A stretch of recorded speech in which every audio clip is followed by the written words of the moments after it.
আজকে মূলত হল এবং বিশ্ববিদ্যালয়ে ছাত্র রাজনীতি কেমন হবে এটা নিয়ে আলাপ হচ্ছিল। সবগুলো ছাত্র সংগঠন আলাপ করছে এবং একই সাথে সামনে যেহেতু ডাকসু সেটা নিয়েও পলিসি কি হইতে পারে এটা নিয়ে আলাপ হচ্ছিল। তো আমাদের দিক থেকে প্রস্তাবনা হচ্ছে ডাকসুতে যেহেতু সামনে ডাকসু হচ্ছে, আবার একই সাথে ছাত্র রাজনীতি হলে থাকা না থাকার ডিবেটে ছাত্র রাজনীতি যেহেতু থাকবে, তো আবার হলে কিভাবে ফাংশন করবে, পলিসিটা কেমন হবে, এটা খুবই ডিফিকাল্ট জিনিস যদি ফিক্সড করে না দেওয়া হয়। আবার একেবারে নিষিদ্ধ ঘোষণা করার মধ্য দিয়েও সুন্দর সমাধান বের হয়ে আসে না। যেটা হচ্ছে যে ছাত্র সংগঠনগুলো যখন তার রাজনৈতিক কর্মসূচি পরিচালনা করে, নিঃসন্দেহে শিক্ষার্থীরা হলে থেকে তার ব্যক্তিগত মত অভিমত প্রকাশ করতে হয়। আবার একই সাথে শিক্ষার্থীদের অ্যাপলিটিক্যাল বা রাজনীতির সাথে সংযুক্ত না এমন অধিকাংশ শিক্ষার্থীর মতামত হচ্ছে হলে রাজনীতি থাকা না থাকার ব্যাপারে। তো আমাদের যেটা কনসার্ন ছিল, এখানে একটা যথেষ্ট আশঙ্কা আছে যে শিক্ষার্থী ভার্সেস রাজনৈতিক সংগঠন দাঁড়ায় যাওয়ার সম্ভাবনা আছে। কারণ রাজনৈতিক সংগঠনগুলো স্বাভাবিকভাবেই আমরা চাই যে হচ্ছে হল এবং বিশ্ববিদ্যালয়ের রাজনীতির ব্যাপারে আমাদের অধিকারটুকু মিনিমাম রাইটটুকু থাকুক।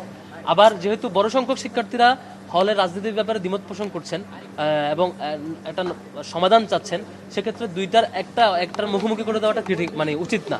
তো আমরা ইউনিভার্সিটিকে প্রস্তাব করেছি, সেটা হচ্ছে হলের রাজনীতির ফরম্যাটটা কেমন হবে এটার আনুমানিক একটা স্যাম্পল ধরে নিয়ে সবাইকে ইমেল করা।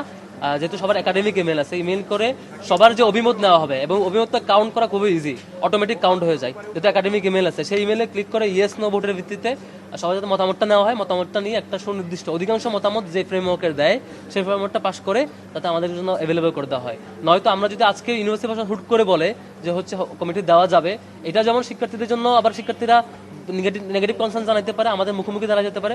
আবার দেওয়া যাবে না বললে আবার রাজনৈতিক সংগঠনগুলো অধিকার প্র্যাকটিস করার রাইটটুকু দিচ্ছেন কিনা সেটা কনফিউশন তৈরি হয়। তো সমাধান একটাই, যে সাময়িক মানে একটা প্রাইমারি খসড়া দাঁড় করে সেই খসড়াটার অ্যাপ্রুভালের জন্য শিক্ষার্থীদের মতামত নেওয়া, এটা ইমেলে পাঠিয়ে দিলে ইমেলে ফিডব্যাকের ভিত্তিতে ইয়েস নো ক্লিক করার মধ্য দিয়ে একটা সবার মতামত নেওয়া যাবে। অধিকাংশ যে মতামত দিবে সেই ভিত্তিতে যদি শিক্ষার্থীরা বলে যে হলে কমিটি দেওয়া যাবে, আমরা দিতে পারবো। আর যদি শিক্ষার্থীরা মতামত দেয় হলে কমিটি না, এই কাজ রেস্ট্রিকশন, সেটাও আমরা করতে পারবো। আমরা এই জায়গায় ফ্লেক্সিবল, আমরা বলেছি কমিটি দেওয়ার ব্যাপারেও ফ্লেক্সিবল, না দেওয়ার ব্যাপারেও আমরা ফ্লেক্সিবল।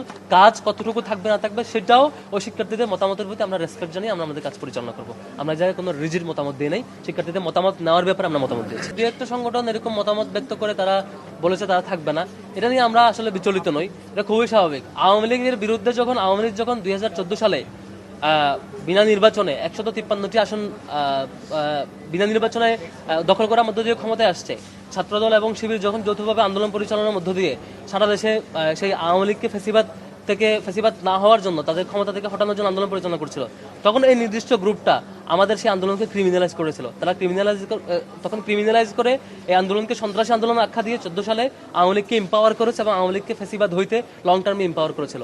সুতরাং এরকম কেউ যারা আওয়ামী লীগকে সেই সময় ছাত্রদল এবং শিবিরের পরিচালিত সারা দেশব্যাপী আন্দোলনকে ক্রিমিনালাইজ করে আওয়ামী লীগকে এম্পাওয়ার করেছিল, 153টি আসন বিনা নির্বাচনে বিজয়ী হয়ে ক্ষমতাকে দীর্ঘায়িত করাটাকে সাপোর্ট দিয়েছিল, তাদের কারো বিরোধিতা, তারা কারো বয়কট খুব বেশি আসা যায় না। অধিকাংশ সংগঠন এখানে ছিল এবং শিক্ষার্থীরা আমার কাছে মনে হয় যে এই নাটকীয় বয়কট এগুলোকে ইতিবাচকভাবে দেখবেন। ভলান্টিয়ার তো ফিক্স না, ভলান্টিয়ার জিনিসটা যখন যে কাজ বাস্তবায়ন হয় সেটার জন্য ভলান্টিয়ার করা।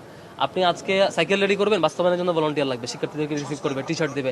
আজকে আপনি কুরবানি ফেস্ট করবেন, আজকে ভলান্টিয়ার লাগবে। তো এই ভলান্টিয়ার তো আসলে ফিক্সড কমিটি না, কমিটি তো একটা 1 বছরের কমিটি হয়। তো এই কমিটির ব্যাপারে আমরা যেটা বলেছি, শিক্ষার্থীদের ম্যান্ডেট যেদিকে যায়, শিক্ষার্থীদের মতামত যেদিকে আছে সেদিকে আমরা করবো। শিক্ষার্থীদের মতামতের বেসিসে ইউনিভার্সিটি প্রশাসন বলে যে শিক্ষার্থীরা এগ্রি করছে যে হলে কমিটির ব্যাপারে ওকে, তাহলে আমরা কমিটি দিতে পারবো, সমস্যা না, আমরা কমিটি দেওয়ার জন্য আগাবো। তো এটা এখন তো নাই, আমরা তো ফ্লেক্সিবল, খুবই ফ্লেক্সিবল জায়গায়, যে শিক্ষার্থীরা যখন যে মতামত দেবে সেই অনুযায়ী আমরা আগাবো। Thank you. আপনাদের সংগঠনের পক্ষ থেকে আপনারা কি চান কি চান না, এটা একটু বুঝতে করুন। কোনটা? ছাত্র এটা আমরা ক্লিয়ার করছি, ছাত্র রাজনীতি থাকতে হবে অবশ্যই, ছাত্র রাজনীতি নাচার কোনো প্রশ্নই আছে না। ছাত্র রাজনীতি বাংলাদেশের ইতিহাস তো ছাত্র রাজনীতির মধ্য দিয়ে লিডারশিপ যে বেড়ে উঠেছে তারা ইতিহাস তৈরি করেছে, ছাত্র রাজনীতি অবশ্যই থাকতে হবে ক্যাম্পাসে।